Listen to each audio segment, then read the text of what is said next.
گئی کہ جس کے لیے انہوں نے ووٹ ڈالا، اس ووٹ کی جو ہے نا اس طرح کی بے قدری کی گئی کہ نہ صرف ان لوگوں سے سیٹیں چھینی گئیں. آپ نے اپنے انٹرو میں ہی نام لیا، ڈاکٹر یاسمین راشد کی اگزامپل اٹھا کے لے گئی کہ نواز شریف کو الیکشن ہرایا، مگر نہ صرف ان سے سیٹ چھینی گئی، آپ نے 10 سال کی قید بھی انہیں دے دی گئی، ایک ایسے مقدمے میں کہ جس مقدمے کا سر پیر ہی نہیں ہے. مطلب 97 مقدمے میں سزا سنائی گئی ہے، 96 مقدمے میں آلریڈی یاسمین راشد صاحبہ بری ہو چکی ہیں. تو کس طرح کی سزائیں ہیں؟ مطلب آپ اپنی پولیٹیکل پوائنٹ سکورنگ کر رہے ہیں، مگر یہ چیزیں جو ہے نا پولیٹیکل لیڈرشپ کو ڈٹر نہیں کریں گی. وہ آج بھی عمران خان کے نظریے کے ساتھ کھڑی ہیں، چاہے قیادت جیل کے اندر ہو یا جیل سے باہر ہو، نظریہ وہی چلے گا جو عمران خان کا نظریہ ہے. اچھا نیازی صاحب، جہاں تک بات کریں ہم کیسز کے حوالے سے، اگر یاسمین راشد صاحبہ، اعجاز چودھری صاحب یا عمر سرفراز چیمہ صاحب یا دیگر جتنے بھی رہنما ہیں ان کے کیسز ہیں، پارٹی قیادت یہ سمجھتی ہے کہ بیجا کیسز ہیں اور بہت سارے ایسے کیسز میں ملوث کیا گیا جہاں پہ ان کا اس وقت وجود ہی نہیں پایا جاتا تھا. اسی بنیاد کے اوپر اگر دیکھا جائے شاہ محمود قریشی صاحب کا ایک کیس سے بری ہو جانا، اگر تو سارا منظرنامہ وہی ہے جو دیگر کیسز کا ہے، تو قریشی صاحب کے اس کیس میں کیا چیز مختلف تھی؟ اور اگر یہ ویسا نہیں ہے تو پھر قریشی صاحب کے لیے آئندہ کیا آسانی ہو سکتی؟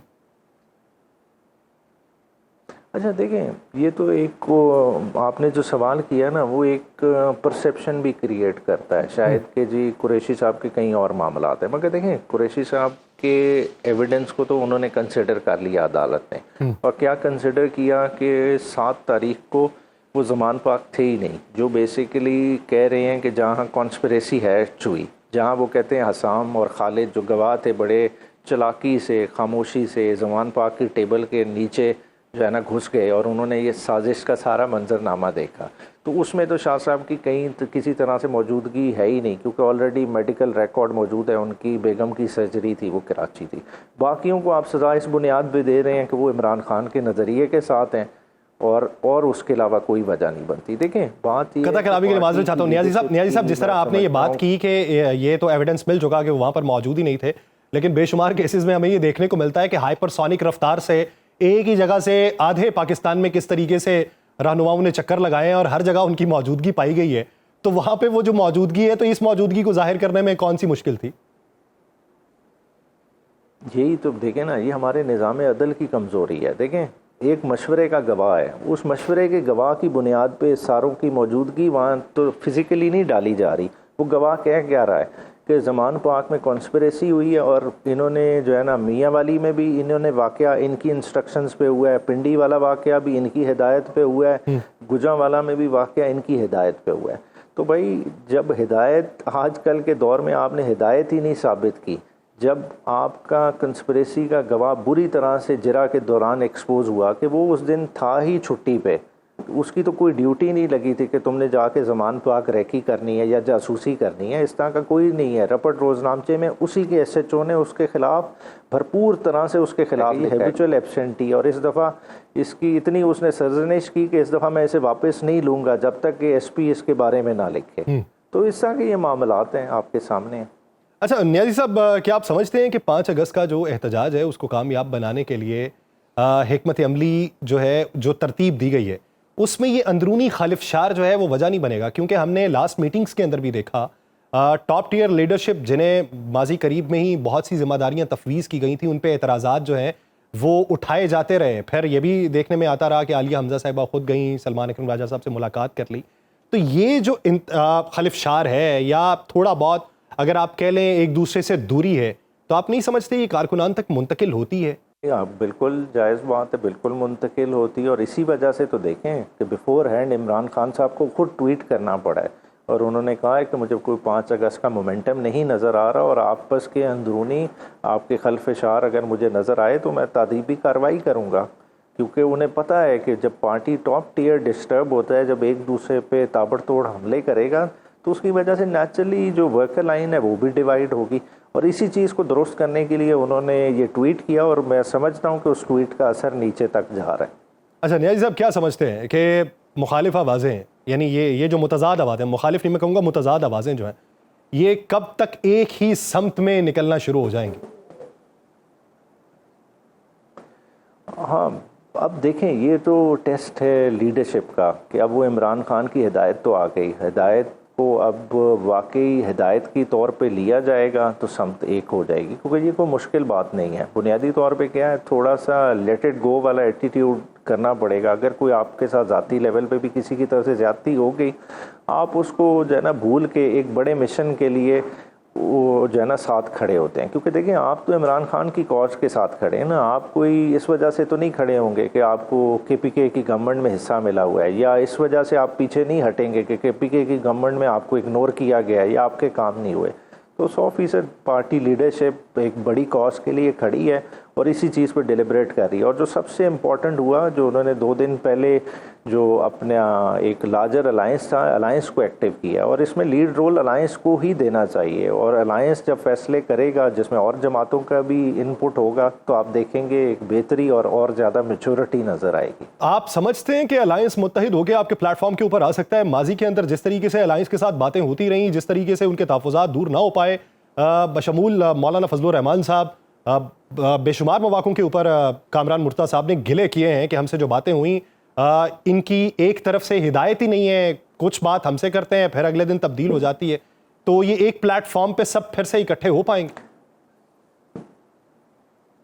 اچھا دیکھیں، الائنس میں تو مولانا فضل الرحمان صاحب اس کا حصہ تو ہے نہیں ابھی تک جو موجودہ الائنس چل رہا ہے. اور میری ذاتی حیثیت میں سمجھوں گا کہ پی ٹی آئی نے بہت زیادہ ٹائم ویسٹ کیا ہے مولانا صاحب کی طرف جا کے.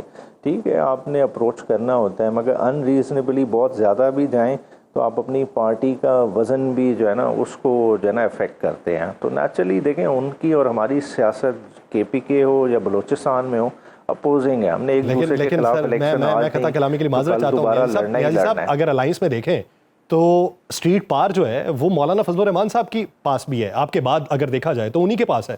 اس کے علاوہ کون سی پارٹی کو آپ سمجھتے ہیں کہ اس کے ساتھ الائنس آپ کے فائدے میں ہو سکتا ہے سوائے جو چند نمایاں چہروں کے؟ اچھا دیکھیں، پی ٹی آئی کو اسٹریٹ پاور کا مسئلہ نہیں ہے. دیکھیں، ایک جماعت جس کی مقبولیت اس وقت آسمانوں کو چھو رہی ہے، اس کا 8 فروری کے بعد بھی بیانیہ آج تک نہیں ٹوٹا، اس کا ووٹر بیس بلکہ بڑا ہے. تو اسے اسٹریٹ پاور کی نہیں ضرورت، اسے ضرورت ہے کہ اس کو جو لوگ ہینڈل کر رہے ہیں وہ اس کو پراپرلی ڈائریکشن دے سکیں. اور میں سمجھتا ہوں الائنس میں آلریڈی ہیوی ویٹس اچکزئی صاحب اور دوسروں کی صورت میں موجود ہیں، انہیں بس استعمال کرنے کی ضرورت ہے. بات ہے ہم نے انہیں رول تو دے دیا، ہم نے چیئرمین بنا دیا الائنسز کا، مگر جب ان کے ساتھ بیٹھ کے فیصلے کریں ان کو امپلیمنٹ بھی کریں. اچھا نیازی صاحب، ایک سوال یہ کہ وزیر داخلہ نے الزام عائد کیا کہ کے پی حکومت جو ہے یا اس کی اہم شخصیت جو ہے وہ طالبان کو فنڈ کرتی ہے، تو آپ سمجھتے ہیں کہ یہ الارمنگ سچویشن ہے یا پھر یہ پولیٹیکل پوائنٹ سکورنگ ہے؟ اچھا دیکھیں، ان صاحب کی آپ پہلے والی سٹیٹمنٹ اٹھا کے دیکھ لیں. انہوں نے سٹیٹمنٹ دی تھی کہ جی بلوچستان کی دہشت گردی ایک ایس ایچ او کی مار ہے، اور اس کے بعد آپ نے دیکھا کہ جعفر ایکسپریس جیسا ہولناک واقعہ اسی ملک میں ہوا. تو جن لوگوں کی سیریسنس یہ ہو، ان کی باتوں کو آپ جو ہے نا اتنا نہیں سیریس لے سکتے. دیکھیں، ہم میں مسئلہ کیا ہے کہ ہمارے پاس right man for the right job نہیں ہے.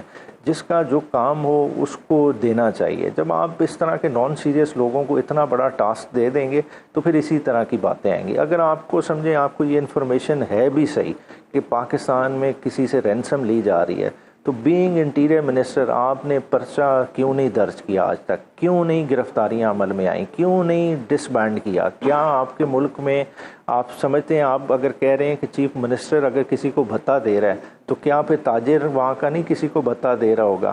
کیا آپ کا انڈسٹریلسٹ نہیں کسی کو بھتہ دے رہا ہوگا؟ تو آپ نے تو پورے نظام پہ کوسچن مارک کر دیے. تو اس پہ بیسیکلی آپ کو اپنی اسٹیٹمنٹ کو کلیریفائی کرنا چاہیے اور اس کی پوری چھان بین ہونی چاہیے. اچھا، ایک شارٹ کوسچن نیازی صاحب، وہ یہ کہ 26 کے فیصلے ہونے والے ہیں، تو اگر ان فیصلوں کی زد میں آپ کے ممبر پارلیمنٹ آتے ہیں اور مزید نااہلیوں کی تلوار سر پہ لٹکتی ہے تو پھر پلاننگ کیا ہوگی؟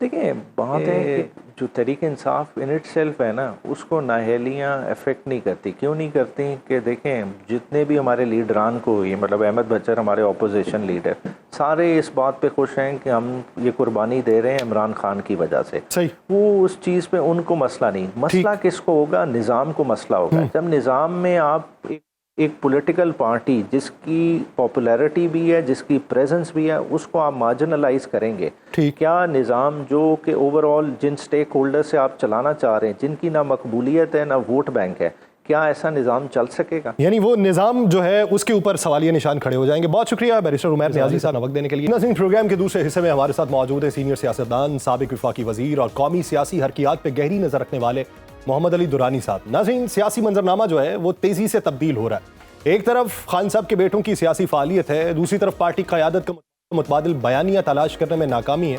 ایسے میں سوال یہ ہے کہ کیا پاکستانی سیاست جو ہے وہ ایک نئی موروثی سیاست کی دہلیز پہ کھڑی ہے، اور کیا عمران خان کے بعد تحریک انصاف کی سمت کا تعین پارٹی کرے گی یا خاندان کرے گا؟ اسی پہ بات کرتے ہیں. درانی صاحب، سر ویلکم ٹو شو. سر بہت شکریہ آپ نے وقت دیا. سر کیا آپ سمجھتے ہیں کہ خان صاحب کے بیٹوں کا جو سیاست کے اندر متحرک ہونا ہے، ایک طرف سے آواز یہ ہے کہ موروثی سیاست ہے اور موروثی سیاست کو ترک کرنے کا نعرہ خان صاحب ببانگ دہل لگاتے رہیں، کیا اسے موروثی سیاست کا تسلسل کہیں یا پھر یہ کہیں کہ مقامی قیادت کی ناکامی؟ بسم اللہ الرحمن الرحیم. یہ جو اس وقت کی صورتحال ہے جس میں کہ آپ ان کے بچوں کے آنے کو ایک نیا رخ سمجھ رہے ہیں، اس میں ایک بات تو بالکل کلیئر ہے کہ یہ دن اس لیے آیا کہ یہاں پہ جو سپریشن ہے اور یہاں پہ جو قانون کی فعالیت ہے، جو عدالتوں کی مطلب مجبوریاں ہیں، اور جو پولیٹیکل سین کے اندر اس وقت ایک حکومتی دباؤ اور سپریشن موجود ہے، اس کے اندر جو ہے وہ یہ ماحول جب بھی بنایا جاتا ہے اس کے کوئی اچھے نتائج نہیں آتے. اچھا ٹھیک. ماضی میں بھی آپ نے دیکھا، مجھے یاد ہے، ہم تو خیر اس وقت چھوٹے تھے لیکن ہسٹری سے انسان دیکھتا ہے کہ بھٹو صاحب جب تھے، بھٹو صاحب ایک پیورلی ایک ڈیموکریٹک سٹرگل کے ذریعے پارٹی کو چلانا چاہتے ہیں. بچوں کو سٹیج پہ بھی نہیں بٹھاتے تھے وہ، جیسے یہ نہیں. لیکن جو کچھ بھٹو صاحب کے ساتھ ہو گیا، اس کے بعد کوئی ان کے ساتھ کھڑے ہونے والا نہیں تھا.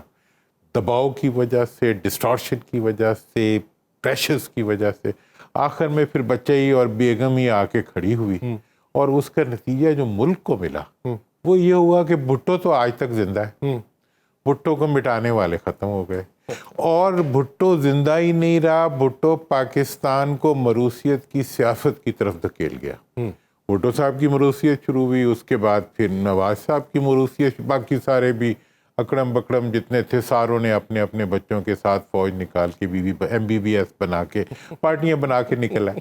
مطلب یہ ہے کہ اب عمران خان صاحب نے پچھلے 15-20 سال میں پوری کوشش کی ہے. آج بھی میں نہیں سمجھتا کہ عمران خان اپنی اگر حیات رہے اور ان کا اپنا اختیار رہا، آج بھی ان کو چھوڑ دیں تو وہ اپنے بیٹوں کو سیاست میں نہیں لائے گا.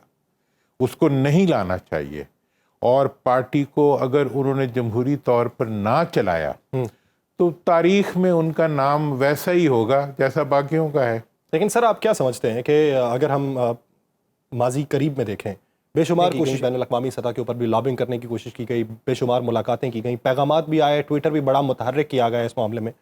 کیا ہم پھر یہ سمجھ سکتے ہیں کہ وہ جو قیادت یہاں سے باہر گئی اور انہوں نے وہ لابنگ کرنے کی کوشش کی، یا باہر کی جو وہ لابنگ تھی وہ اس حد تک مضبوط نہیں ہو پائی، اس کے نتائج نہیں نکل پائے جس کی وجہ سے بچوں کو آنا پڑا؟ دیکھیں یہ تو اب میں اس کے بارے میں بتاؤں، میں آپ سے وٹنس ہوں کہ جب ٹرمپ آیا تھا، ٹرمپ آ گیا، ٹرمپ فیئر جو تھا، میں نے کہا تھا حکومت نے ٹرمپ فیئر لے لیے، ہوگا کیا اس کے بارے میں. دیکھیں ملکوں کے اندر باہر سے بیٹھی ہوئی حکومتیں جو ہیں وہ انٹرفیئر ایک حد سے زیادہ نہیں کر سکتی. صحیح، ٹھیک ہے جی. اور توقع بھی نہیں تھی، مجھے تو کوئی توقع نہیں تھی کہ ٹرمپ کے آنے سے عمران خان صاحب فون کال پہ باہر نکل آئیں گے. نو، عمران خان صاحب کو نکلنا تھا یا قانون کے راستے سے نکلنا تھا. ہمارا خیال تھا کہ عدالتیں، میں نے یہ بات کئی دفعہ کہی کہ عدالتوں کے ذریعے جو یہ ڈسٹارشن جو ہوئی ہے یہ ریکٹیفائی ہو جائے گی. لیکن اس کے نتیجے میں عدالتوں کی ڈینٹنگ پینٹنگ ہو گئی 26ویں آئینی ترمیم کے ذریعے اور ہمارے سیاستدانوں کے مہربانی کے ذریعے. تو جمہوری سیاستدانوں نے یہ سب کچھ کیا. تو اب جو ہے یہ سب کچھ ہونے کے بعد آج جو سپریشن ہے، یہ سپریشن ہی تو عمران کا ایسٹ ہے. What is paying to Imran Khan is his jail stay. جب تک عمران خان صاحب جیل میں، آپ مجھے بتائیں کہ اس کی پاپولیرٹی کا گراف کتنا نیچے آیا ہے.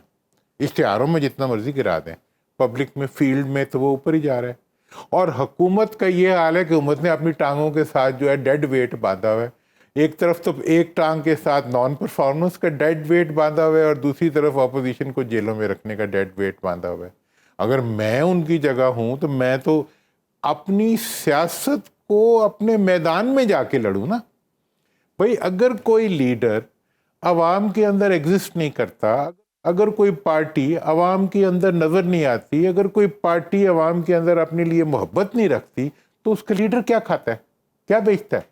لیکن سر میں یہاں پہ اگر آپ دیکھیں تو جو ایک مقامی قیادت تیار کی گئی یا متبادل کے طور پہ تیار کی گئی, وہ ٹاپ ٹیئر لیڈرشپ اگر نہیں بھی تھی, نئے نام بھی اس کے اندر شامل تھے, تو بہت سی تحریک کو چلانے کے اعلانات ہوتے رہے. لیکن جو متبادل آوازیں ہیں, متضاد آوازیں, ایک نے کہا کہ فلاں تاریخ کو چلے گی, ایک نے کہا جی نہیں اتنا ٹائم فریم ہے, یہ جو تضاد ہے آپ نہیں سمجھتے کہ یہ طے در طے کارکنان تک منتقل ہوا ہے اور ان کے حوصلے کسی حد تک پست ہیں ماضی کی نسبت؟ دیکھیں خان صاحب کو تو یہ چیز سوٹ کرتی ہے. وہ کیسے؟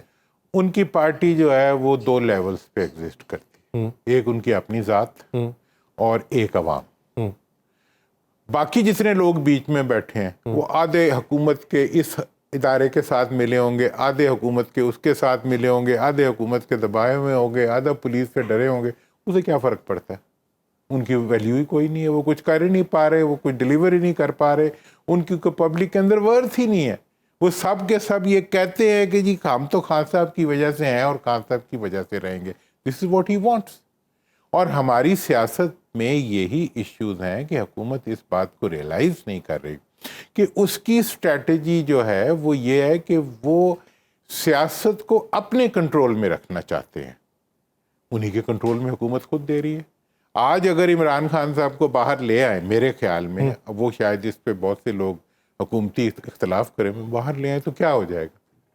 جلوس ایک ہو جائے گا. تو جلوس تبھی بھی بڑے ہوئے.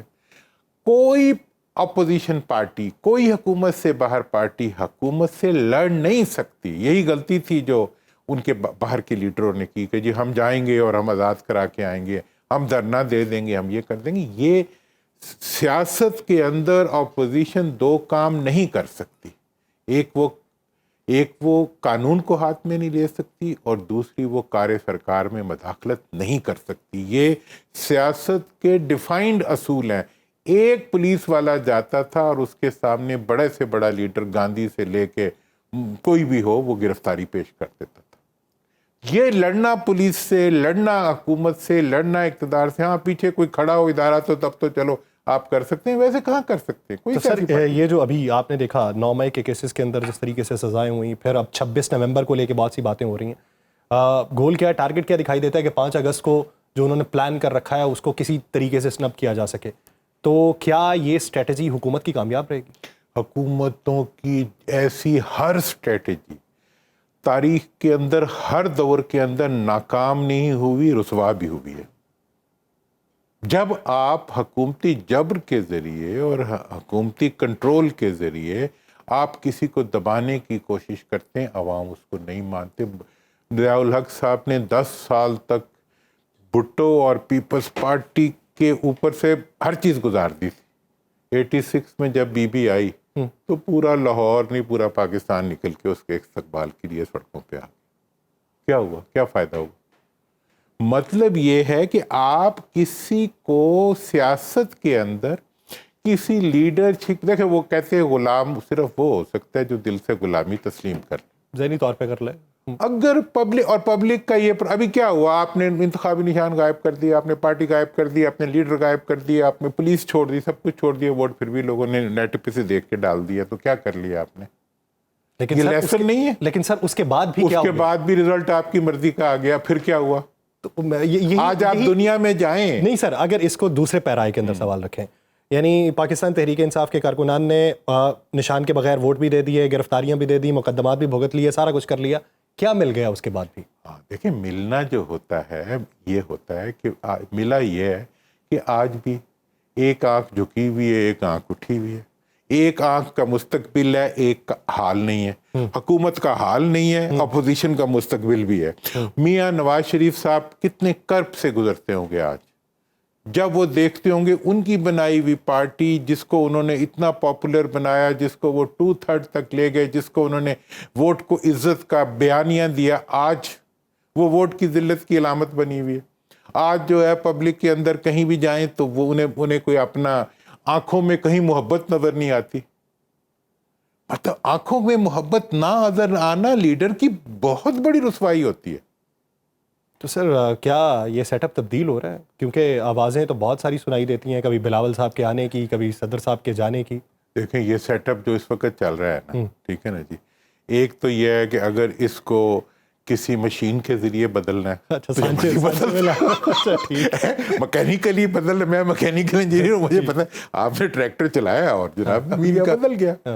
اگر آپ نے اس کو ووٹ کے ذریعے بدلنا ہے تو پھر تو آپ ووٹ تک بھی نہیں جا سکتے، ووٹ آپ کے ساتھ نہیں ہے.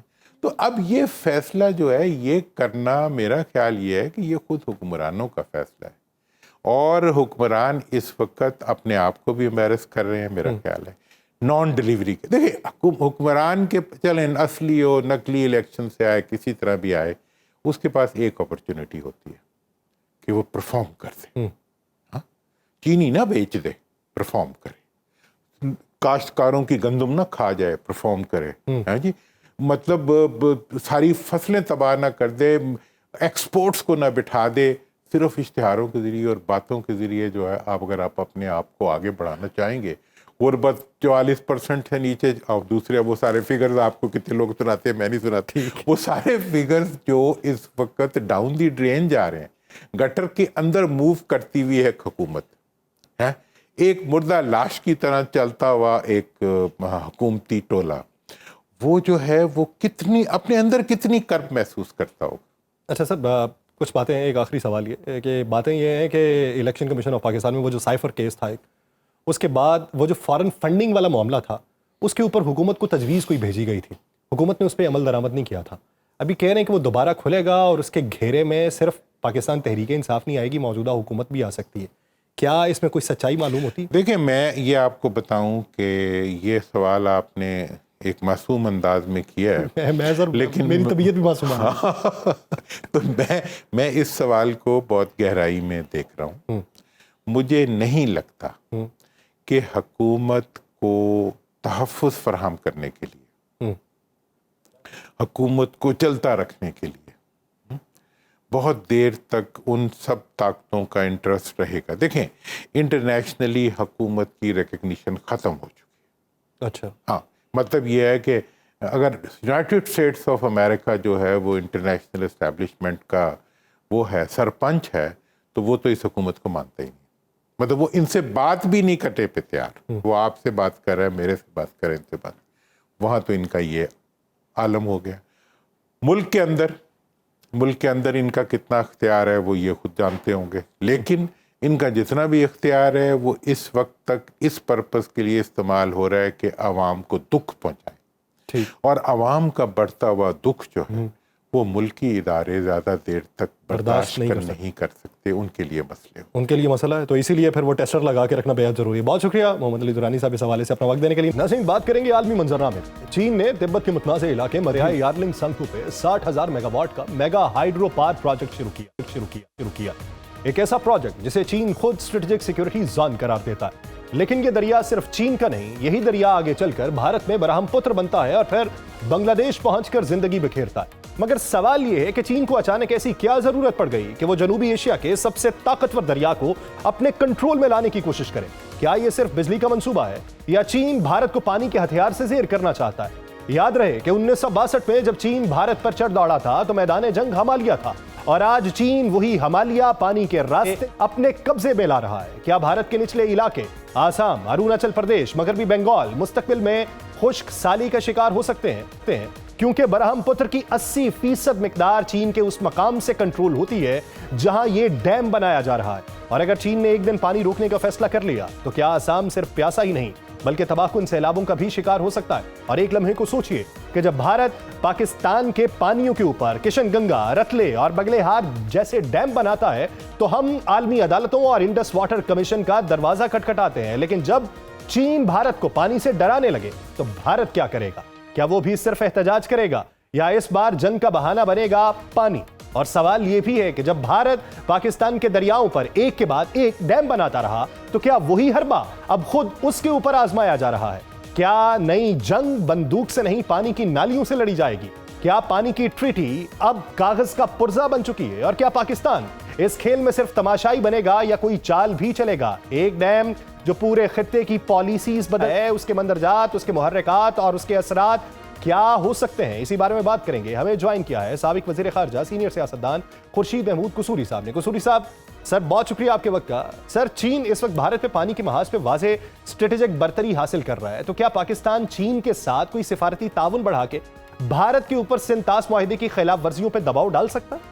دیکھیے، دو چیزیں سیپریٹ ہیں۔ جہاں تک پاکستان کے پانی کا معاملہ ہے، چین ڈیم بنائے یا نہ بنائے، یہ بالکل واضح بات ہے کہ پاکستان پہ اگر ہمیں نظر آ رہا ہے کہ وہ اس قسم کے ڈیمز بنا رہا ہے جو بنیادی طور پر سٹوریج ڈیمز ہیں، کیونکہ جو انہیں انڈس بیسن ٹریٹی میں ڈیمز بنانے کی صرف اس حد تک اجازت ہے کہ رن آف دا ریور وہ بجلی پیدا کرنے کے لیے کر سکتے ہیں، تو ہم اندھے تو نہیں، ہم کو بھی نظر آ رہا ہے کہ اگر وہ ایسے ڈیم بنائیں گے جو کہ ہمارا پانی سٹور کریں گے یا اس کو بدلنے کی کوشش کریں گے، اول تو بدلنا ایک احمقانہ بات ہے۔ انڈس از اے مائٹی ریور، کیا مودی صاحب سامنے کھڑے ہو جائیں گے؟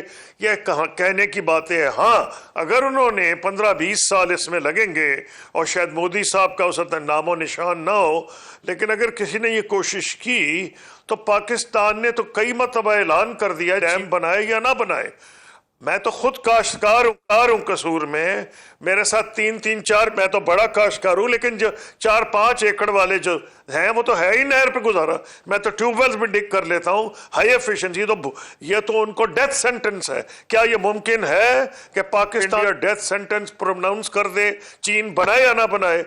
الحمدللہ ہمارے پاس اتنی طاقت ہے کہ اگر چین نے وہ بنایا ڈیم، اگر بھارت نے اس قسم کے ڈیم بنائے جو انڈس واٹر ٹریٹی کی کمپلیٹ وائلیشن ہے اور جو نظر آ رہے ہیں کہ سٹوریج ڈیمز ہیں، تو پھر پاکستان وہ کرے گا جو کہ کچھ اس کے پاس آپشن ہی نہیں، کہ اگر بھوک سے مرنا ہے تو ہر پاکستانی کہے گا کہ نہیں، ہم بھوک سے نہیں مریں گے، پیاس سے نہیں مریں گے۔ اس لیے یہ بھول جائیں، ان دو چیزوں کو لنک نہ کریں، اتنے ہم کمزور نہیں ہیں کہ چین بنائے گا ڈیم تو پھر ہم کیا۔ جہاں تک چین کا تعلق ہے، ایک یہ بہت بڑا ڈیم ہے بھارت اور بنگلہ دیش میں اور مغربی بنگال میں، اس پہ کافی بات چیت ہو رہی ہے، لیکن چین ایک رسپانسبل ریاست ہے، بھارت کی طرح نہیں ہے۔ انہوں نے ابھی تک یہ کہا ہے، انہوں نے بنگال کو بھی یہ کہا اور ان کو بھی کہا ہے کہ آپ کے ساتھ انفارمیشن شیئر کریں گے، لیکن بات آپ کی بنیادی طور پر ٹھیک ہے کہ جب کوئی اتنا بڑا ڈیم بنے گا تو کل کلاں کیا ہو جائے گا، اس کے اوپر نیچرلی ہندوستان مضطرب ہوگا۔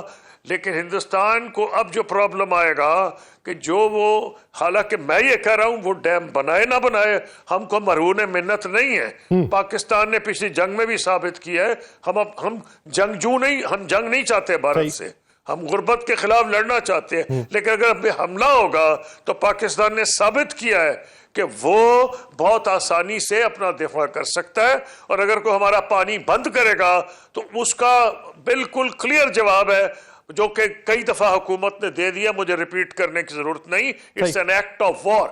تو یہ جو ڈیم بن رہا ہے یہ واقعی بہت بڑا ڈیم ہے۔ یہ 3 گورجز ڈیم جو ہے، جو کہ بہت بڑا ڈیم تھا اس سے پہلے، اس سے تگنا بڑا ڈیم ہے، تو اس میں کوئی شک نہیں یہ واٹر سٹوریج کیپیسٹی بہت ہے۔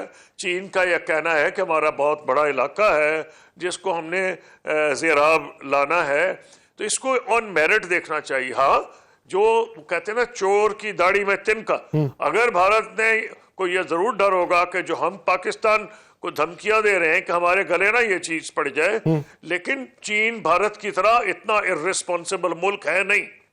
اچھا قصوری صاحب، کیا یہ ممکن ہے کہ پاکستان چین کی مدد سے اقوام متحدہ یا شنگھائی تعاون تنظیم جیسے فورمز پہ ایک نیا ماحولیاتی بلاک کھڑا کر سکے جو بھارت کو ڈیم کی سیاست سے باز رکھ سکے؟ کیا ماضی میں ہم نے، آپ بھی وزارت خارجہ کے اندر رہے، کیا ہم نے رسمی طور پہ چین سے کبھی کہا کہ بھارت سے پانی کے معاملے پہ وہ غیر رسمی ثالثی ہمارے لیے کرے، یا اگر ہم نہیں کہہ چکے تو کیا ابھی وہ موقع ہے کہ ہم کہہ سکیں؟ دیکھیے، اس کا ایک پس منظر ہے تاریخی۔ اور وہ یہ ہے ورلڈ بینک نے یہ ان کی آسپسس سے, ان کی وساطت سے ڈیم بنا تھا, وہ گارنٹرز ہیں. تو نیچرلی اب گارنٹر کے پاس جاتے ہیں نا, ادھر ادھر تو نہیں جاتے بدحواس ہو کے, اور اتنی بدحواسی کی ضرورت نہیں ہے. خدا نہ خواستہ اگر بھارت ایسا کام کرے گا, جیسے میں نے آپ کو پہلے کہا ہے, پاکستان ایسا کام ہونے نہیں دے گا. لیکن جہاں تک پاکستان کی ڈپلومیسی کا ہے, بالکل بات ٹھیک ہے. ہم الحمدللہ پچھلی جنگ نے ثابت کیا ہم آئسولیٹ نہیں ہوئے. بھارت کا سٹینڈ اتنا غلط تھا کہ جی ہم نے بغیر انویسٹیگیشن کے ہم حملہ کر دیں گے. دنیا کا کہ 2 نیوکلیئر پاورز اگر اس قسم کی پالیسی اپنائے گئے تو ساری دنیا کا من جو ہے ابالا ہو جائے گا. 2 نیوکلیئر پاورز ہیں, اسی لیے بھارت کو کسی نے سپورٹ نہیں کیا, نہ امریکہ نے, نہ روس نے, نہ یورپین یونین نے. OIC تو سپورٹ کر ہی نہیں سکتی تھی. اس لیے میں یہ سمجھتا ہوں کہ ہم اتنے نہ تو آئسولیٹڈ ہیں اور نہ اتنے کمزور ہیں. اچھا قصوری صاحب, آپ کیا سمجھتے ہیں کہ حالیہ جنگ کے بعد بھارت کو جس حد تک پسپائی کا سامنا کرنا پڑا بین الاقوامی منظرنامے پہ بھی, اور پے در پے ڈونلڈ ٹرمپ کی جانب سے اس بات کا اقرار کیا جانا کہ بہت مار پڑ رہی تھی, میں نے رکوایا, اس کے بعد بھارت کی اب پوزیشن کیا ہے؟ کیا وہ لڑائی پہ پھر آمادگی کا اظہار کر رہا ہے, ایسی تیاریوں میں ہے, یا پھر ابھی کچھ عرصہ لگے گا دوبارہ پاؤں پہ کھڑا ہونے میں؟ دیکھیں, میرا اپنا ذاتی خیال یہ ہے کہ یہ اپنی سیاست کر رہے ہیں مودی صاحب. وہاں الیکشن ہو رہے ہیں. بدنصیبی یہ ہے کہ بڑا ملک ہے, ہر 4-5 مہینے کسی ریاست میں الیکشن ہوتا ہے. لیکن بہار ایک بہت بڑا ملک ہے, بہت بڑی ریاست ہے, اس لیے وہ کافی یہ. لیکن اگر کوئی عقل کے پیمانے کو سامنے رکھا جائے تو جو بھارت کا حشر ہوا ہے اس جنگ میں, اگر وہ لڑنا بھی چاہتا ہے اس کو ٹائم چاہیے نا. یہ تو نہیں کہ آنکھیں بند کو سبق بھی سیکھے گا نا, ہم نے بھی سبق سیکھے ہوں گے, وہ بھی سیکھے گا. ملٹری سیکھتی ہیں, کیا 2 ملٹریز یہ چاہیں گی کہ جناب ہم فوراً کر دیں؟ تو نہ میرے نہیں خیال کہ انڈین ملٹری بھی یہ چاہے گی. اب تو انڈیا میں بہت اس پہ بحث ہو رہی ہے. اب تو جنگ کا نیچر ہی چینج ہو گیا. اب جنگ پرانی جنگ نہیں رہی ہے کہ سامنے فوجیں کھڑی ہیں, اور جو سیکنڈ ورلڈ وار میں کئی مہینے کھڑی رہتی تھی, کچھ بھی نہیں ہوتا تھا. 15 گز ادھر گئے, 15 گز ادھر. اب تو میزائلز ہیں, ہائپرسونک میزائلز ہیں, ڈرونز ہیں, لوئٹرنگ منیشنز ہیں. وار کا سارا منظرنامہ چینج ہو چکا ہے. اس لیے انڈیا کو میں نہیں سمجھتا کہ وہ یہ اتنی بے وقوفی کرے گا کہ وہ اب دوبارہ بہت جلدی جنگ کرے. آگے اگر وہ کرے گا تو پاکستان نے ثابت کیا کہ فلی پریپیئرڈ ہے. یعنی پاکستان پہ حملہ کرنے کا بھارت پھر سوچتا ہے تو ہم بھی جوابی طور پہ پوری طرح تیار بھی ہیں اور چوکنا بھی ہیں. بہت شکریہ خورشید محمود قصوری صاحب اس حوالے سے اپنا وقت دینے کے لیے. ناظرین, آج کے پروگرام کا وقت ختم ہوا چاہتا ہے, مجھے دیجیے اجازت, آپ سے ملاقات ہوگی کل کے روز. اپنا بہت سا خیال رکھیے گا. اللہ نگہبان.